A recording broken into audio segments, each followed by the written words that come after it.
तो क्या सपा के लिए सवर्ण सिर्फ एक चुनावी सीढ़ी बनकर रह गए हैं?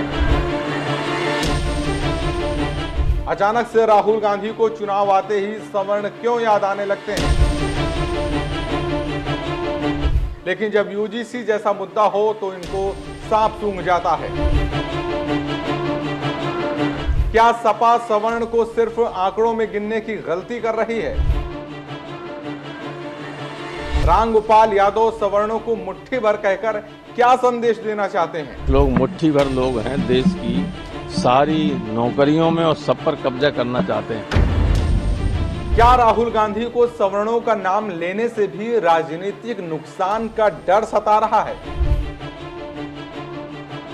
ये तमाम वो सवाल हैं जिनके जवाब अखिलेश यादव को भी देने होंगे और राहुल गांधी को भी देने होंगे, क्योंकि सवर्ण केवल राजनीतिक मोहरा नहीं है, बल्कि सवर्ण ही सत्ता तक पहुंचने का रास्ता है। और जो भी इसको लेकर अभी खामोश है, उसका नतीजा 2027 के चुनाव में भुगतने के लिए तैयार रहे, फिर चाहे वो राहुल गांधी हो या फिर अखिलेश यादव हो।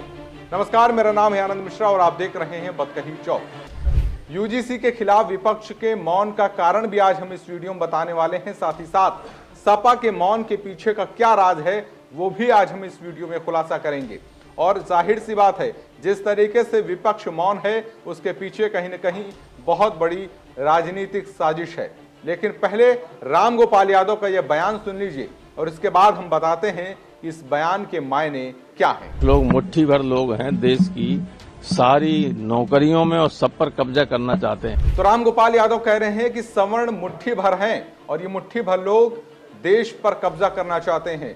तो क्या रामगोपाल यादव सवर्णों को सिर्फ मुट्ठी भर समझते हैं? और अगर मुट्ठी भर समझते हैं तो फिर उन्हें बताना होगा कि फरवरी 2022 में जब ब्राह्मण संगठनों को वादा किया गया था उनके फर्जी मुकदमे वापस लेने के लिए, पुजारियों को मानदेय बढ़ाने की अखिलेश यादव के द्वारा बात कही गई थी, ब्राह्मण संगठनों के प्रतिनिधि मंडल से मिलकर सपा की सरकार बनती है तो उनके साथ तमाम वादे किए जाते हैं, ये सब कुछ कहा जाता है। तो फिर ये वादा क्यों किया जाता है? मुट्ठी भर लोगों के लिए इतने बड़े बड़े वादे क्यों किए जाते हैं? फिर मुट्ठी भर लोगों के लिए ही इतनी बड़ी राजनीतिक साजिश क्यों रची जा रही है? 7 से 8 मई का 2025 का वो बयान भी आपको याद दिला देते हैं, जब ब्राह्मण प्रतिनिधि सम्मेलन लखनऊ में हुआ था। अखिलेश यादव ने ब्राह्मण समुदाय को संबोधित करते हुए कहा था कि सरकार ब्राह्मणों के खिलाफ है और उन्हें राजनीतिक और सामाजिक सुरक्षा की जरूरत है। तो फिर रामगोपाल यादव बताएं फिर कि अखिलेश यादव ने आखिरकार इन मुट्ठी भर लोगों के लिए राजनीतिक और सामाजिक सुरक्षा की चिंता क्यों जताई थी? और तब अगर चिंता जताई थी तो अब मौन क्यों है? यूजीसी के नए नियम को लेकर विपक्ष ने पूरी तरीके से चुप्पी साध ली है। विपक्ष को ना विरोध करते हुए बन रहा है, ना ही खुलकर समर्थन करने में उनको फायदा नजर आ रहा है। ऐसे में सवाल उठता है कि यूजीसी के नए विवाद पर विपक्ष की चुप्पी रणनीतिक है या कोई सियासी मजबूरी बन चुकी है? यूजीसी विवाद पर जिस तरीके से लगातार विपक्षी दल चुप है, उस पर तमाम सवाल खड़े हो रहे हैं।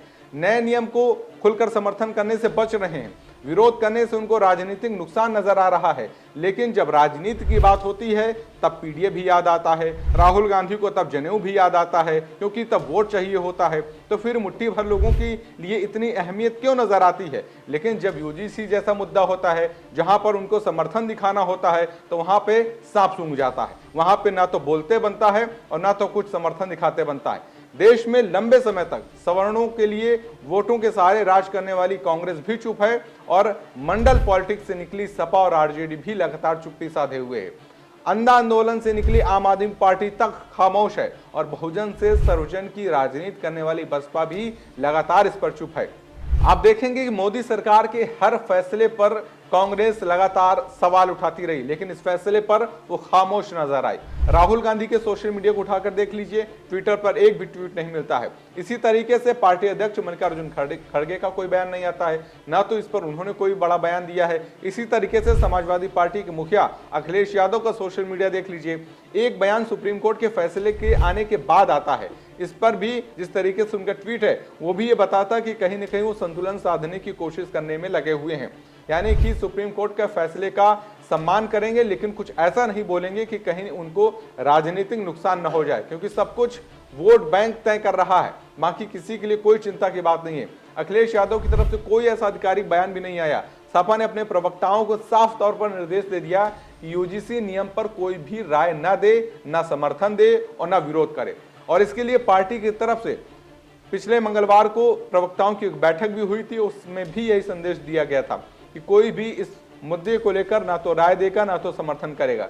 यानी पार्टी ने अपनी दिशा तय कर दी है। तो जब पार्टी ने अपनी दिशा तय कर दी है तो क्या सवर्णों ने भी अपनी दिशा तय कर दी है? ये 2027 की विधानसभा चुनाव में देखने को मिलेगा। आपकी इस मुद्दे पर क्या राय है? अपनी राय हमें कमेंट बॉक्स में जरूर बताएं। नमस्कार। This video is sponsored by Ram Group of Companies, co-sponsored by Nature House and Bhaiya Ji Silver Coated Ilachi.